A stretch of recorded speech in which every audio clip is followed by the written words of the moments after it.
আসসালামু আলাইকুম এভরিওয়ান। তো এই বছরের প্রথম ব্লগ ভিডিও দিচ্ছি আমি আপলোড। তো সুরা আর আমার কাজে আপার মেয়ে দুজনে মটরশুঁটি ছিলতেছিল। আমার মেয়ে আবার মটরশুঁটি ছিলতে অনেক বেশি পছন্দ করে, তো ভাবলাম ছিলে ফ্রিজে রেখে দিই।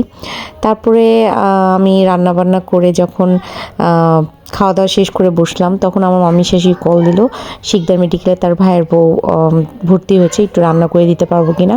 পরে ঝটপট সবজি ভাজি করলাম, এখানে একটু মুগের ডাল দিয়ে ডিম দিয়ে একটু রান্না করছি। এই ডালটা আবার সবাই খুব পছন্দ করে, এটা হচ্ছে আমার একটা ফেমাস ডাল। তো ভাবলাম এটা রান্না করি। আর দুপুরে আমি একটু রুই মাছ আলু দিয়ে রান্না করেছিলাম, এটা উঠায় রাখছি।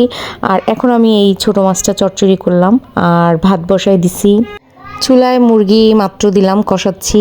আর এই যে সন্ধ্যা হয়ে গেছে, তো আমাকে 4টার দিকে ফোন দিয়ে বলা হয়েছে আর কি যে আমি একটু হসপিটালে খাবার দিতে পারবো কি না। আর মামিও বললো যে তারা রাতে এসে এখানে খাওয়া দাওয়া করবে।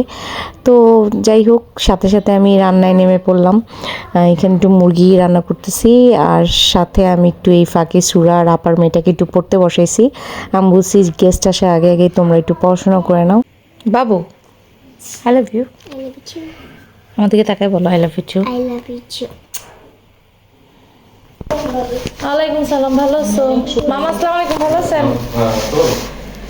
আছি আলহামদুলিল্লাহ। আসেন মামি, আসেন। ভালো আছো? বাইরে কেমন ঠান্ডা? বাইরে হ্যাঁ অনেক অনেক।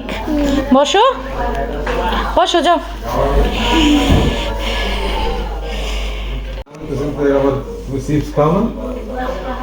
কি হয়েছে, ঘুম পায়?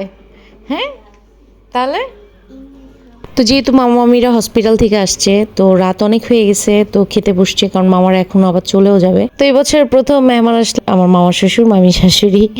তো যাই হোক, সবাই ভালো থাকবেন, সুস্থ থাকবেন, সবাইকে আল্লাহ হাফেজ।